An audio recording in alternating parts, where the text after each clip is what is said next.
क्या आपने कभी सोचा है कि जब दुनिया की ज्यादातर सभ्यताएं अभी बस बसना सीख रही थीं, क्या उस समय भारत समुद्र के रास्ते व्यापार कर रहा था? क्या 5,000 साल पहले हमारे पास ऐसा पोर्ट था जो आज के मॉडर्न डॉकयार्ड जैसा काम करता था? अगर यह सच है, तो इसका मतलब है कि इतिहास हमें जितना बताया गया है, उससे कहीं ज्यादा एडवांस्ड था। आज हम उतरेंगे एक ऐसी खोई हुई नगरी में, जहां ईंटों में सिर्फ घर नहीं, बल्कि ग्लोबल ट्रेड का सपना बसता था। यह है लोथल।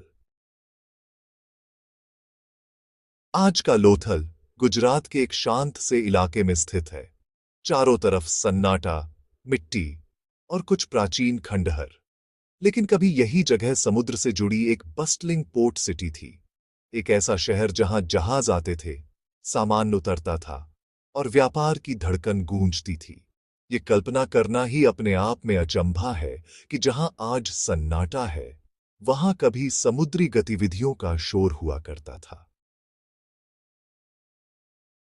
20वीं सदी में जब आर्कियोलॉजिस्ट्स ने इस क्षेत्र की खुदाई शुरू की, तो जो सामने आया उसने इतिहासकारों को चौंका दिया। ये सिर्फ एक प्राचीन शहर नहीं था, ये एक केयरफुली प्लान्ड अर्बन सेटलमेंट था। सड़कों की लेआउट, ड्रेनेज सिस्टम, हाउसेस की अलाइनमेंट, सब कुछ इतना व्यवस्थित था कि यह मॉडर्न सिटी प्लानिंग जैसा लगता था। और फिर सामने आया वह स्ट्रक्चर जिसने लोथल को दुनिया के नक्शे पर हमेशा के लिए दर्ज कर दिया। लोथल की सबसे अद्भुत खोज थी एक विशाल रेक्टेंगुलर बेसिन। पहली नजर में यह सिर्फ एक गड्ढा लगता है, लेकिन जब इसे समझा गया तो पता चला कि यह शायद दुनिया के सबसे पुराने डॉकयार्ड्स में से एक है। इसका डिजाइन ऐसा था कि इसमें समुद्र का पानी नियंत्रित तरीके से अंदर आता और बाहर जाता था। यानी 5,000 साल पहले लोग टाइड, वाटर फ्लो और जहाजों की मूवमेंट को समझकर एक फंक्शनल पोर्ट बना चुके थे। ये डिस्कवरी सिर्फ सरप्राइजिंग नहीं थी, ये पूरी हिस्ट्री की अंडरस्टैंडिंग को बदल देने वाली थी। लोथल सीधे समुद्र के किनारे नहीं था, बल्कि एक नदी चैनल के माध्यम से समुद्र से जुड़ा हुआ था।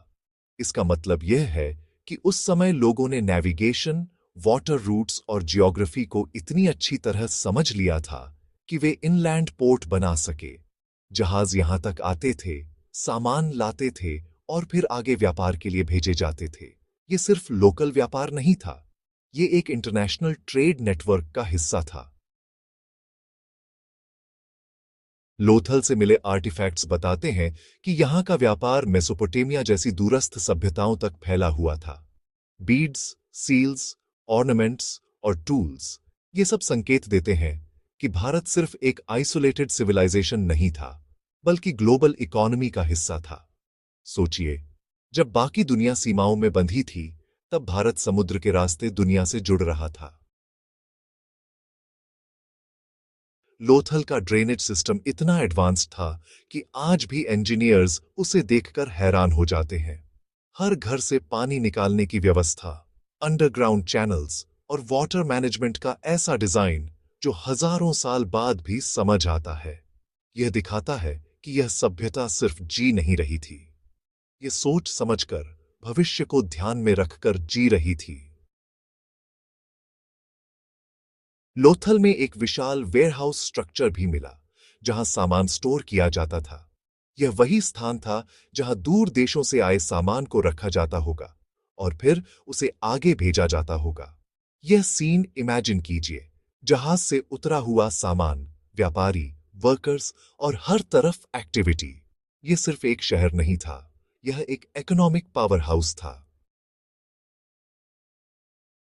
लेकिन हर महान कहानी की तरह लोथल की भी एक ट्रैजिक एंडिंग है। धीरे धीरे नदी के मार्ग बदल गए, फ्लड्स आए और यह थ्राइविंग सिटी डिक्लाइन होने लगी। समय के साथ यह पूरी तरह अबैंडन हो गई और जो कभी एक ग्लोबल पोर्ट था, वह इतिहास की धूल में खो गया। आज जब हम लोथल के खंडहर देखते हैं, तो यह सिर्फ ईंटों का ढेर नहीं लगता। यह एक साइलेंट प्रूफ है कि एंशिएंट इंडिया कितनी एडवांस्ड थी। हर ब्रिक, हर स्ट्रक्चर एक कहानी कहता है कि हमने कभी ऐसा समय देखा था जब हम दुनिया से आगे थे। तो दोस्तों, लोथल सिर्फ एक पुराना शहर नहीं है। यह इस बात का प्रमाण है कि भारत की सभ्यता केवल आध्यात्मिक नहीं, बल्कि टेक्नोलॉजिकल और इकोनॉमिक रूप से भी बेहद एडवांस्ड थी। यह हमें याद दिलाता है कि हमारी जड़ें कितनी गहरी हैं और हमारी संभावनाएं कितनी विशाल। अगर आपको यह एपिसोड पसंद आया हो, तो इसे लाइक करें, शेयर करें और एका ज्ञान को सब्सक्राइब जरूर करें। कमेंट में बताइए, क्या आपको लगता है कि एंशंट इंडिया मॉडर्न दुनिया से भी आगे था?